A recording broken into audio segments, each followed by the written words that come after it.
Dobar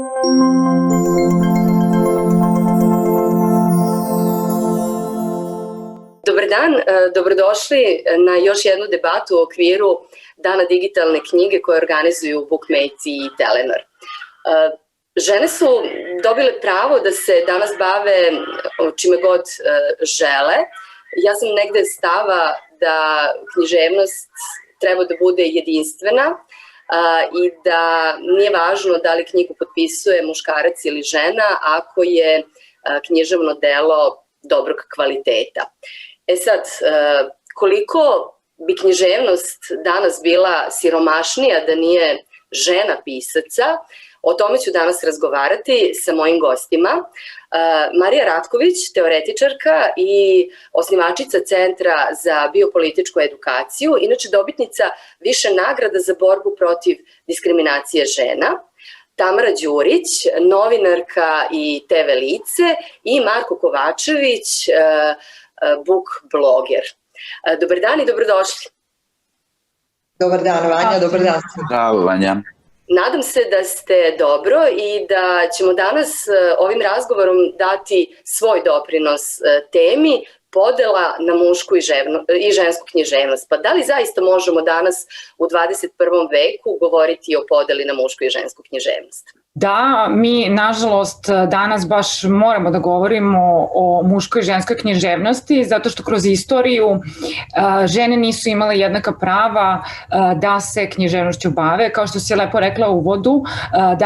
sada je to drugačije, ali prosto ne možemo da zanemarimo istoriju u kojoj nije bilo dovoljno žena prisutnih i sada malo moramo da se potrudimo da ih bude više. To je pitanje na svetskom nivou, ne samo u Srbiji, značajno, zato što je osetno različita rodna distribucija između žena i muškaraca u odnosu na velike svetske nagrade, između ostalog Nobelovu, Man Booker i tako dalje. Ali kada govorimo o tome kako bismo podelili književnost na mušku i žensku ili na bilo koju drugu podelu književnosti ako bismo pomenuli, morali bismo da ustanovimo neke kriterijume po kojima mi delimo književnost na to šta je to muška, a šta je to ženska književnost. To je možda zanimljivije pitanje koje bih onda ostavila za razgovor negde kasnije za razgovor sa sagovornicama i sagovornicima. Da li se slažete sa Marijom? Ja se slažem u potpunosti, ali evo dodala bi nešto, naravno ako Marko dozvoli. Književnost je jedna i nedeljiva, to je davno rekao Danilo Kiš. Mislim da će svi ljubitelji književnosti, takođe književni kritičari, književni teoretičari se apsolutno saglasiti sa ovim njegovim stavom. Nije moguće negirati da postoji takozvano žensko pismo i to je jedna kulturološka činjenica u teoriji književnosti. Zapravo to žensko pismo, evo Marija je rekla da ćemo o tome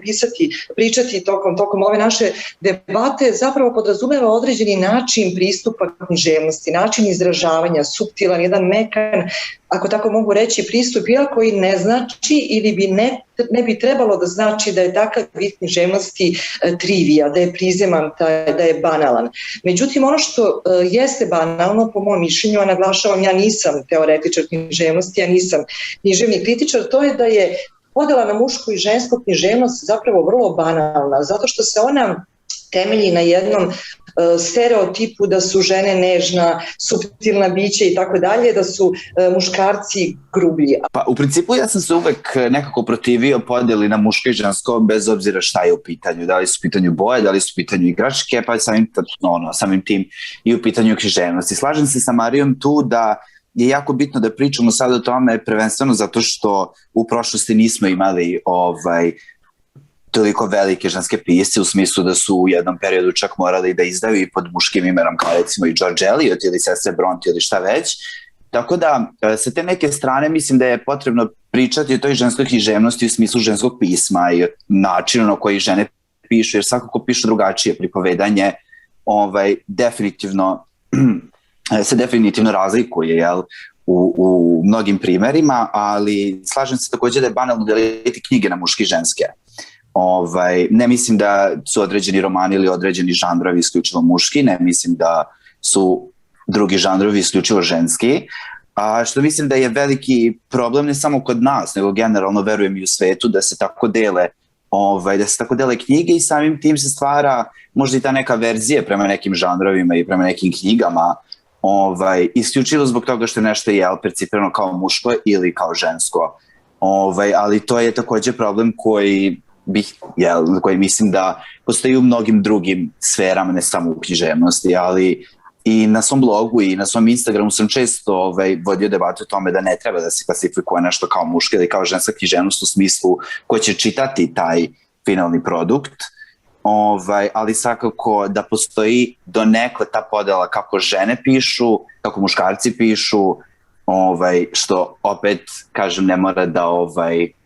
da znači da će određeni pol samo bi to trebalo da čita. Da li je kroz vaše obrazovanje, vaš život negde više neki muški pisac dao značaja ili je to bila neka ženska spisateljica? Pre nekoliko godina jedan Facebook izazov o tome koje su knjige uticale na vaš život pokazao da gotovo svima su uticale knjige muških pisaca, ali to nije neobično zato što je to književni kanon i to je naše književno obrazovanje i to su gotovo isključivo knjige koje su bile više vrednovane nego knjige ženskih pisaca i mnogo više uključivane u zbornike, u istorije književnosti i tako dalje, pa samim tim i u lektiru, tako da ja sam sigurna do trenutka dok nismo osvestili taj problem da postoji neravnomerne raspodele između muškaraca i žena i prosto odsustva žena iz kanona koji nije slučaj naravno, da je većini nas prosto uzori su bili muški pisci i muški način pisanja i teme koje su muški pisci obrađivali i tek onda u nekom trenutku kada osvestimo da je možda potrebno da napravimo možda neku ravnotežu, otkrili bismo čitav svet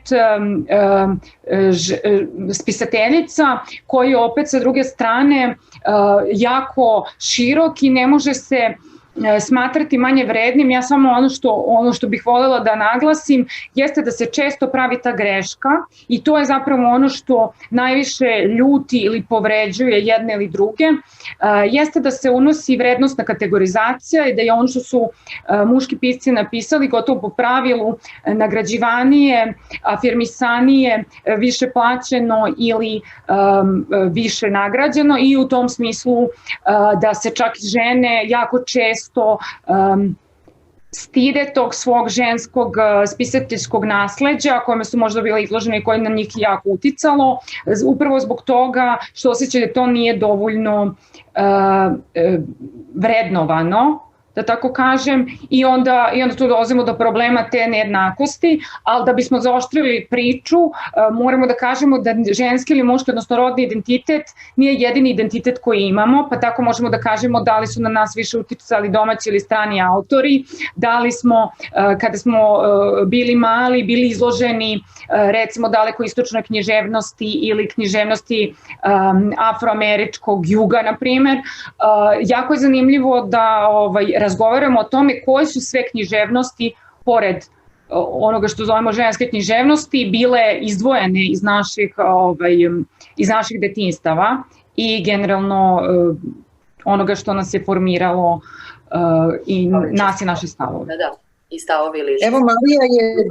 Marija je dala dobar šlagvort književne nagrade. Književnih nagrada u Srbiji ima preko 400 i to je zaista posebna tema, o tome bismo mogli da debatujemo i možda hoćemo nekom drugom prilikom, ali šta je interesantno, kako se taj fokus pažnje pomera sa muških autora na ženske i obratno. Ako tako možemo reći, mi znamo da je u Srbiji 2000. godine politika Bazar ustanovila jednu nagradu koja se zove Žensko pero. I ako vi ustanovite nagradu koja nosi naziv Žensko pero, vi automatski se stavljate naspram književnosti koji pišu muški autori. Da li postoji odnos između tekstualnosti i seksualnosti? između žanra i roda, između psihoseksualnog identiteta i kulturnog identiteta. I takođe mislim da kada govorimo o podeli na žensku i mušku literaturu, treba da to govorimo u kontekstu interpretacije i reinterpretacije književnog dela. Verujem da će i Marko prokomentarisati sad ovo što sam rekla. Meni se sviđa jako to pitanje, a zapravo jako je bitno vratiti rod tamo odakle je došao iz književnosti, iz jezika i to je pre svega, kao što je Tamara naglasila, kulturalna kategorija i sada to nije bitno da li je neko suštinski žena ili muškarac, nego kako je društveno percipiran i kako je društveno moram reći i obrazovana, odnosno obrazovana, jer društvo je to koje određuje koje će nam teme biti dostupne, koje će nas teme više zanimati, na koji način ćemo se odnositi prema svojim društveno zadatim rodnim ulogama i na koji način ćemo želeti da ih možda razvijemo, kako ćemo formirati svoje identitete. Tako da nije ono što je značajno, a Tamara je pomenula, to je isto i pitanje seksualnosti, odnosno te neobičnosti o tome da su LGBT autori, odnosno autorke, jako često subvertirali svoje zadate rodne uloge, pa tako te, moram da kažem, emancipatorne prakse imamo i kod Oskar Wilda, imamo i kod Marcel Prusta, imamo u jugoslovenskoj književnosti kod Ljube Prener, koja je to možda na najradikalniji način radila, ili Davida Pijadea, koji je čak ceo prvi lezbijski roman napisao zapravo muškarac u Jugoslaviji, David Pijade. I moram da kažem da to zaista sve ima veze sa tim kako mi percipiramo sebe, kako nas društvo i kojim temama želimo da se bavimo, ali ono što jeste možda još značajnije je to koje su nam teme bile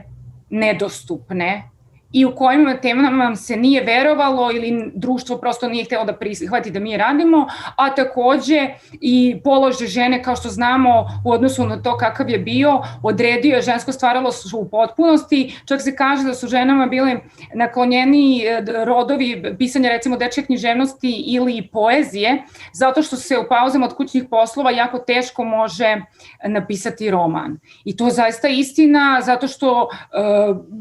prosto za profesionalno bavljanje književnošću potrebno je jako puno vremena koje žene prosto istorijski nisu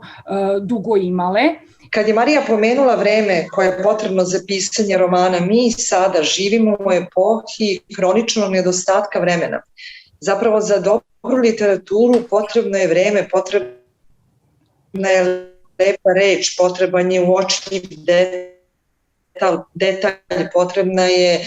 jasna konceptna misao i tako. Mi danas zapravo vreme u kome mi živimo karakteriše između ostalog jedna zloupotreba etičkog kodeksa, jer etički kodeks postaje zapravo jedna medijska strategija i onda je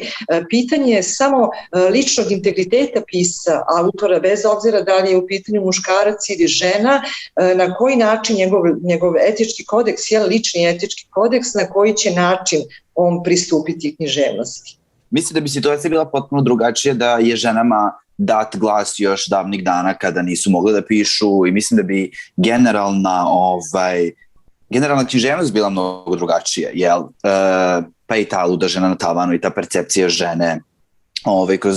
kroz godine unazad. Međutim, rekao bih da se to sad donekle sve to menja. Sada imamo čitalačku publiku koju, verujem, čini više žena nego muškaraca, isto tako i odnos pisatelji s pisateljicama, da možda grešim, ali tako bih rekao. Recimo, eto sad, jako je dobro pitanje sa polovima i sa rodovima, zato što je recimo internacionalnog bukera prošle godine dobila, odnosno spisatelj s pisateljica za Teskobu večeri koji se ne izjašnjava ni kao muškarac i kao žena. Tako da verujem da se to sve nekle menja, polako, ali recimo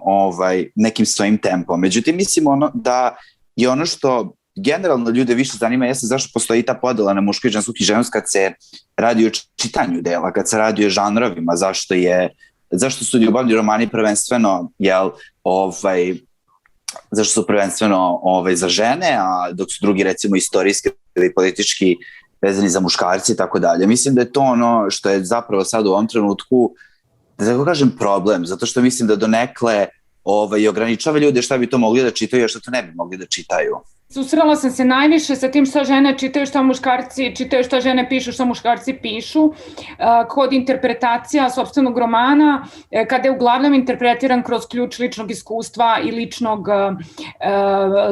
ličnog proživljenog, ajde da tako kažemo, iskustva, zaboravljajući se na činjenicu da ja prosto dolazim iz oblasti teorije, pa prosto negde društvene teorije, i da sam to znanje zapravo ugradila dok je, ajde tako kažemo, iskustvo samo jedan od delova, a hoću da kažem da je to pitanje kako društvo tretira muškarce ili žene. Ako i dalje tretiramo žene kao isključivo majke i domaćice, naravno da ćemo pretpostaviti da njih zanimaju jedino romani, odnosno dela bilo kog tipa koje se čitaju između spremanja dva ručka i da tako kažem, koji se brzo čitaju ili su tematski određeni, moram da kažem, suženo na ono što se može osetiti i opipati, zašto nije potrebna neka veća, kako bih rekao, zahtevnije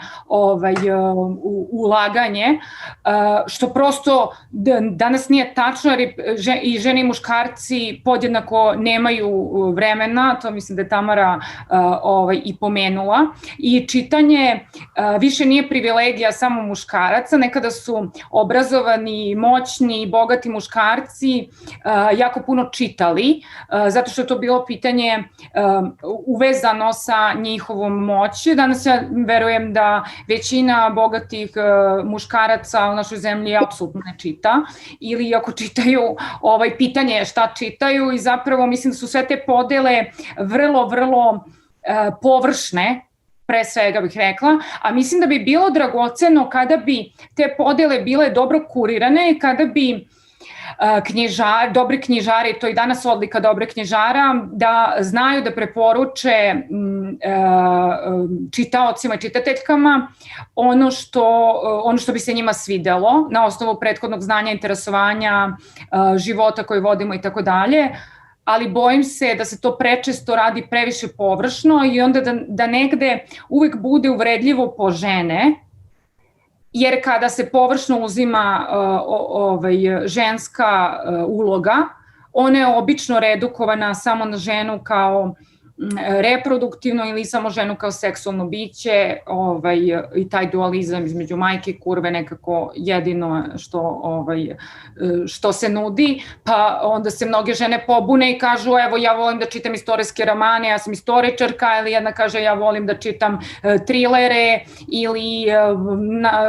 teorije zavere i tako dalje. Mislim, prosto književnost je kao i bilo koje druge medijski sadržaj u današnje doba jedno hipertrofirano polje u kome ima stvarno svega previše i zaista nam je potrebno negde navigacija kroz to čemu ćemo posvetiti ono malo vremena koje imamo za čitanje, a čemu ne.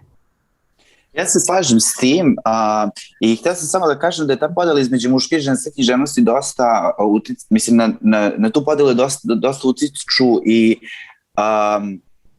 izdavačke kuće, odnosno njihova želja da zarade što više. Recimo, eto sad smo imali na Instagramu tu aferu gde je jedna velika izdavačka kuća delila knjige za nju i za njega, gde su za nju bile uglavnom neke ljubavne priče ili neki možda vikend romani koji su izdati, dok su za njega bile neki klasici, Ivo Andrić i tako dalje. Mislim da to dosta utiče na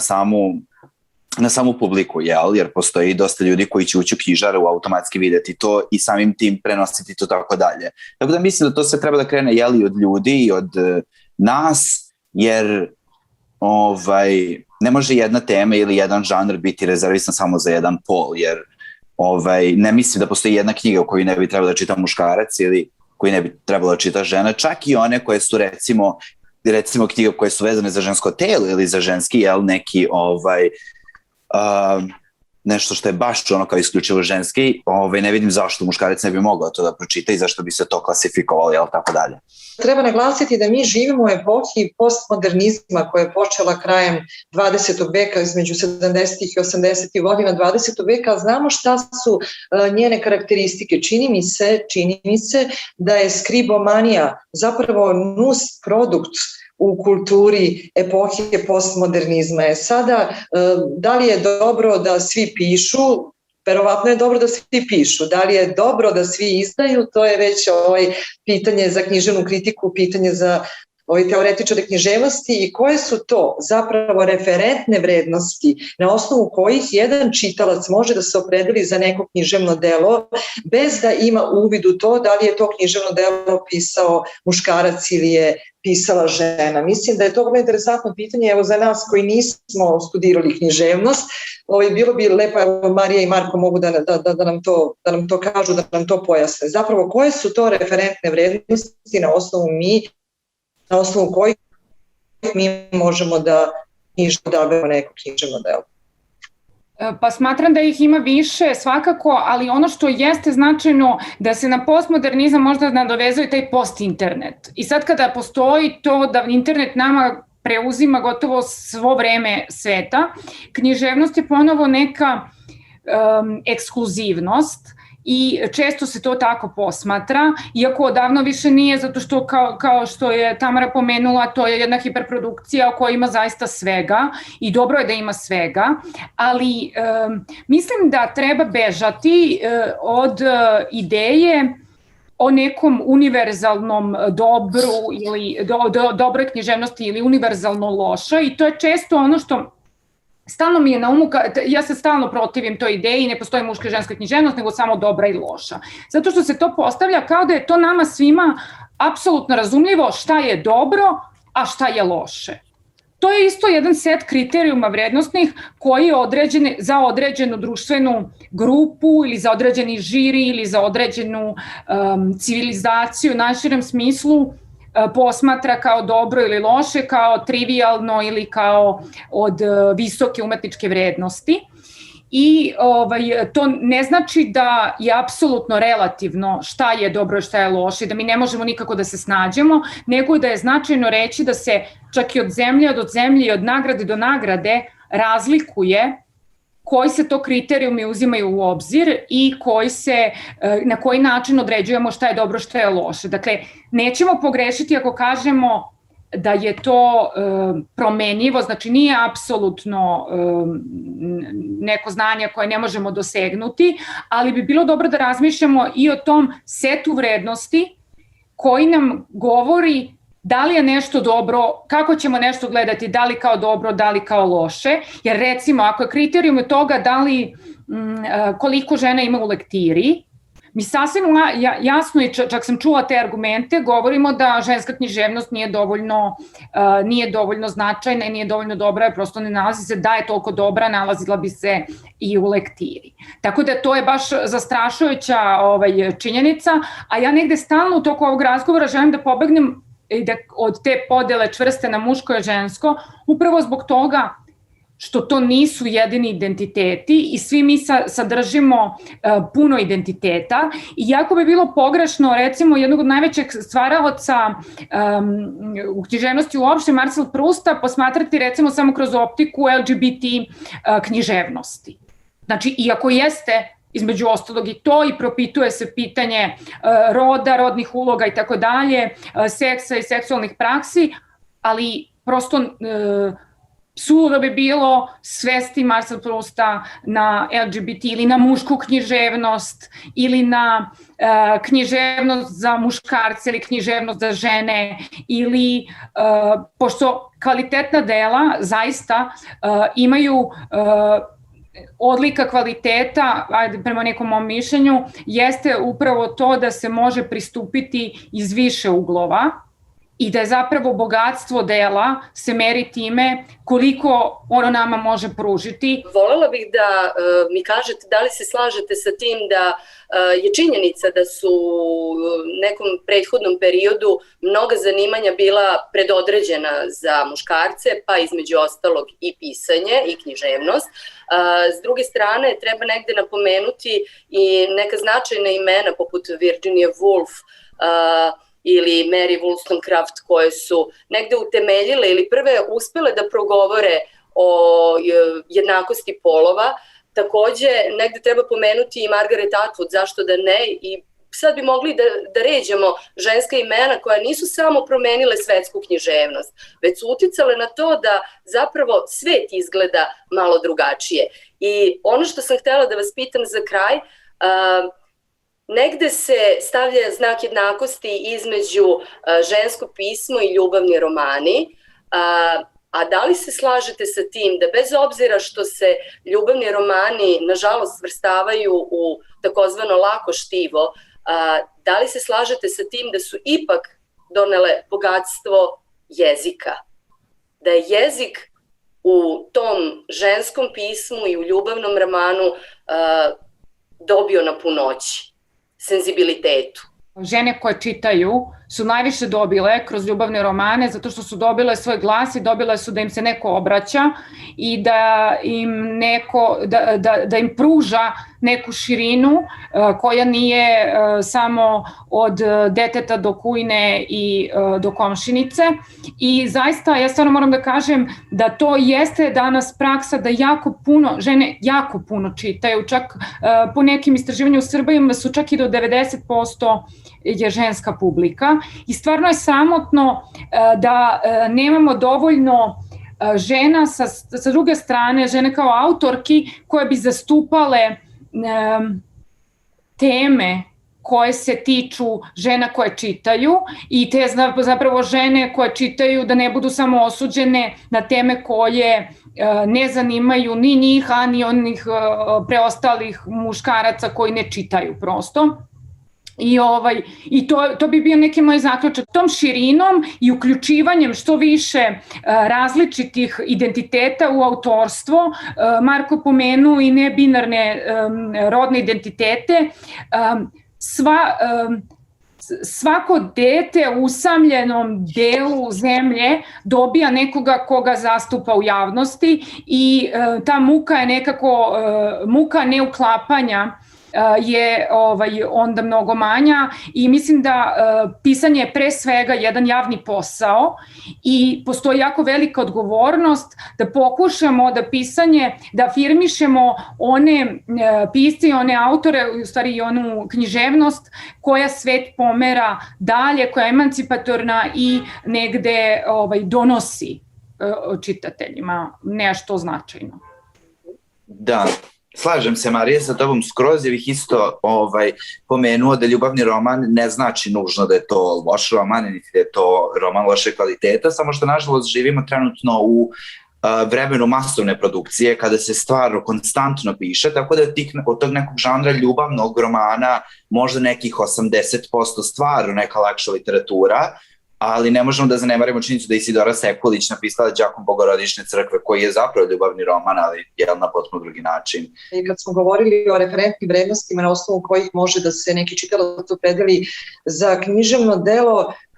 da mi se čini da se danas tržišne zakonitosti previše tretiraju u književnosti u smislu procenjivanja vrednosti nekog književnog dela. Mislim da se preuveličava značaj tiraža. Ne znam kako će sada, ako ovo budu gledali neki od izdavača, reagovati kad ja ovo kažem. Ja naravno to govorim sa pozicije čitaoca, sa pozicije novinara, ne teoretičara književnosti ni književnog kritičara, ali čini mi se da ne postoji ili ne bi trebalo da postoji barem u savremenoj književnosti znak jednakosti između kvaliteta književnog dela i tiraža. Navešću jedan primer, ne komentarišući kvalitet književnog dela, ono je nesumnjivo Ljiljane Habljanović-Đurović i knjige Ženski rodoslov, romana koji je imao 34 izdanja. To je zaista za srpsku književnu scenu fascinantno, prosto da čovek ne poveruje. Ljiljana je govoreći o svemu tome pominjala da je ona u Heidelbergu na univerzitetu pre nekoliko godina na katedri za slavistiku se upravo analizirali su studenti ovaj njen roman, ali se i ona sama kao književnik, odnosno književnica distancirala od toga da je taj roman pisala ga je književnica, jel? Govorila je o višeslojnosti svog dela i tako dalje. Ja ovde ne iznosim svoje mišljenje o tom romanu i svoje mišljenje ću svakako zadržati. Ja samo pokušavam da naše gledalci i slušalce podsjetim na tu priču, na to njeno istupanje u javnosti. Ja ne mislim da je ženski pristup književnosti značajno promenio kvalitet književnosti u celini. Zaista ne mislim to. Mislim da postoje izuzetni pisci koji su žene, izuzetni pisci koji su muškarci i postoji more onih koji jednostavno pišu zato što vole, a čija dela ne treba da budu upitna u smislu ovakvih debata ili rasprave. To je moje mišljenje. Ja ću se svima vama zahvaliti na današnjoj debati uz nadu da ćemo u književnoj budućnosti čitati više ženskih autora i da će, Tamara je pomenula Ninovu nagradu, pored 5 književnica koje su ovenčane Ninovom nagradom u godinama koje dolaze taj broj rasti.